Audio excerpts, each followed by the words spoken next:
Street food. Happy holidays, street foodies. But Christian, it's not Christmas. You're right. There's no Christmas in China. We're celebrating Dragon Boat Festival. One of the awesome things about living abroad is that we get to experience an entirely new conglomerate of holidays. So, sure, I have to work on Memorial Day, but I don't have to work during Dragon Boat Festival. And in China, we celebrate with Zongzi. Glutinous rice dumplings. Sticky rice! I invited my friend Sunshine to teach me how to make zongzi. While we went shopping for materials, she told me the history behind Dragon Boat Festival. We celebrate it because of a very famous Asian China poet called Xi'an. And the country is in warring states, maybe that means thousands of years ago. Xian is the minister of the country and he loves the country very much. He had some ideas about how to reform the country, but the other bureaucrats didn't like him. So they badmouthed him to the emperor and got him banished from the country. Concerning over the corruption of the government and also feeling powerless to change the situation, he drowned himself into a river. It's like a Chinese Virginia Woolf. Boom! Literature reference. But people all love Xian very much, so they joined some rice balls to protect Xian's body from being eaten by dragon or monsters in the river. Go away, dragons! Don't eat the rider, eat the rice balls! Sounds kind of like a campaign slogan. Not to remember Xian, but in these days we have dragon boat race and also we will wrap zongzi. To prepare zongzi, you need 3 essential ingredients. Number 1, leaves. In Xi'an, we use bamboo leaves. They might use lotus or reed leaves in a town near the river. 2, glutinous rice. Sticky rice!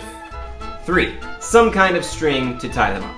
You have to soak the leaves until they become tender. The saleswoman told us we could use cold water. This was a lie. You definitely need to use hot water and you have to soak them for about an hour. You need to clean the leaves very well with a brush. And you also need to rinse the glutinous rice.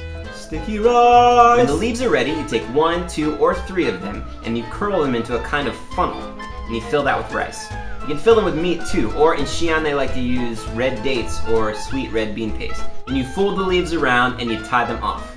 You gotta be sure to seal them very well, especially along the seams and the corners. We added some bell peppers, some ground beef, and some beans to a few of our zongzi, but most of ours are just straight up plain rice dumplings. Then you boil them for 30 minutes, and you let them sit for 30 minutes. You boil them for another 30 minutes, and you let them sit for another 30 minutes. It's kind of labor intensive. Of course, not every family makes zongzi themselves. During Dragon Boat Festival, stores are packed with aisles and aisles of pre-made zongzi, much like this one. It's very common to receive these types of zongzi as gifts. Look at me, I'm a dragon boat! And of course they sell them on the street. These that I got from Hojia were stuffed with stewed pork. When is Dragon Boat Festival? Great question. I have no idea. It's based on the lunar calendar, which who knows how in the heck that thing works. I asked my friends when Dragon Boat Festival would be, and they said, oh, it's usually in May, but this year, by the lunar calendar, we have 2 Aprils. Lunar nonsense. It's usually the 5th week of the 5th month of the lunar calendar, so take that and good luck. After going through their second boil, our zongzi had some trouble. The string we bought had expanded during the boil, so several of our zongzi burst. It was like zongzi soup. You'll need to buy the right kind of string. Actually, my dumplings were pretty ugly because I used so much string. I remember my 8th grade art teacher using my project as an example of an overuse of adhesive. But when Sunshine's dumplings ruptured, mine stayed cinched. So in your face, Mrs. Coleman. If you're still alive. Most of our zongzi turned out fine. You can dip them in honey if you want. Some people like theirs sweeter. I like them plain. The flavor of the leaves really seeps through into the rice. It tastes kind of like artichoke. Zongzi, it's almost like a Chinese tamale, except instead of corn husks, it's bamboo leaves, and instead of cornmeal, it's rice, and instead of spicy pork, it's nothing like a Chinese tamale at all. But it is a holiday treat. Holler back if you've tried zongzi or anything in its respective ballpark. Until next week, eat it on the street, watch out for the parasite.